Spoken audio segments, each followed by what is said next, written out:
Hey guys, welcome to Bargains to Riches. My name's Cody, and today I'm going to be giving you 5 tips to be successful at your next rummage sales, so stay tuned. So rummage sales are a great place to buy a lot of inventory for cheap if you're going to be reselling. And here are my 5 best tips to when you're going to rummage sales. So number 1 is to prioritize and choose which rummage sales you're going to go to first, because most of the time there's going to be multiple rummage sales in the same area that you're going to be searching. So you're going to be wanting to go and do a little bit of research beforehand if possible and see which places are going to be having more of the stuff that you are interested in and which places are more of the junk stuff. For example, most of the stuff I don't buy is baby stuff. I don't see the profit, or I don't see the money or the use for it.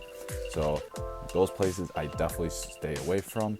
Also, you want to be going early in the morning as soon as you can, so you can get the best deals before anybody else has any chance at getting the items that you want. But then also go back to these same places at the end of the day if you can, and see if these people are willing to negotiate down from what their prices were earlier, because the majority of them want to get this stuff out of the house, and so they'll be willing to sell a bunch of their items for dirt cheap, and you'll be able to make a lot more profit off of your items. So number 2 is these are some of the items that I look for when going to rummage sales. So when I go to rummage sales, you want to be wanting to look for furniture. I mean, like hardwood furniture, like tables or old chairs. That stuff sells really good. Clothes, name brand stuff, or any vintage stuff really is what you're going to be looking for. Also jeans. If there's any jeans that are in really good condition, some of the jeans you're able to resell for a good profit if you can get them for cheap. Now, if they're asking for $5 to $10 for a pair, it might be a little hard for you to get your money back on that stuff. So be mindful of this when I'm mentioning this stuff. Now, hats. Hats are something that I've been buying a lot of recently and have gone into the market of. And this weekend was no exception. This weekend, after I was done with classes, there were some rummage sales in my nearby area that I go to school for college. And here are some of the hats that I purchased.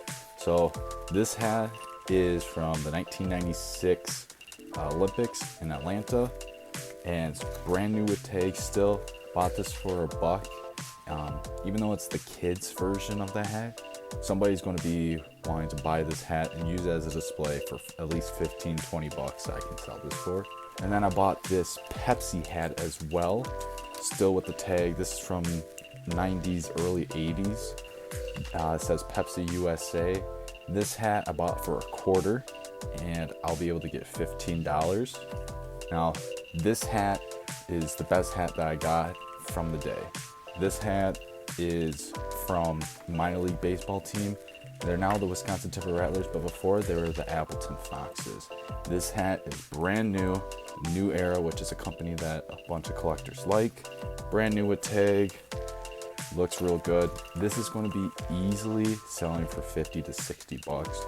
I could see it possibly going in the range of $100, and I only paid $1 for this hat. So those hats are one thing. If you can get a good deal on them, they can flip well online. Another deal. This is kind of off the side, but got this 101 Dalmatians DVD or VHS, still in the original plastic. Paid $2 for it, and I'll be able to get about $20 on eBay. So, but other things you want to be looking for are glasses, such as, when I say glasses, like drinking glasses that have some type of advertising on them. I buy a bunch of beer advertising items. Hams is a good one for that. For example, I just bought some for 50 cents a piece and sold them easily for $5 at the flea market within the first 30 minutes of me being open. So any advertising glass cups also sell real good. And then antiques. Antiques are always good if you can get them for a decent price. But really, when it comes down to items that you're going to be buying, buy stuff that you know knowledge of and that you know that you'll be able to make money off of. That's the number 1 goal. Number 3, negotiate. At rummage sales, people are wanting to get rid of items and majority of them just want it out of their houses. Other people, if they get rid of it, it's no big deal. But always ask to negotiate. There's no harm in doing it. Some people will think that you're lowballing them, but it always is good to ask, hey, are you willing to do blah, blah, blah for a certain price? For example, some of the stuff that I got, I was like, hey, you guys have it for $10, would you do $6 if I buy it all? So one way to really benefit and get the lower deals is to bundle items. People are willing to negotiate better if you're going to be buying more items from them. And then also, yeah, it never hurts to ask. So don't be shy. If you don't know, most people are okay. It doesn't hurt their feelings. So number four, buy cheap and expand into different markets. This is pretty much just common sense. But when you're going to these rummage sales, buy these items that you can for as cheap as you can. Like these hats and that. For $1, I wasn't going to negotiate down anymore because I knew I was going to be getting a good price for selling of these. But if you're interested and you're not sure about something, but you think that it could possibly be worth quite a bit of money, but you're not 100% sure, it's not your market, if it's for cheap, purchase it. Because, for example, if it's for 50 cents or $1, the most that you're going to be losing is $1, and the most you're going to be gaining is you don't know how much. I mean, the sky's the limit if it's a new market that you're trying to get into. So always, when you're trying to get into new markets, and you should always be trying to get into new markets, buy cheap as you can, get some knowledge into the item by getting your hands on it and work from there. And lastly, ask for things that you're interested in from the owner, because some of the times they don't have everything out in box.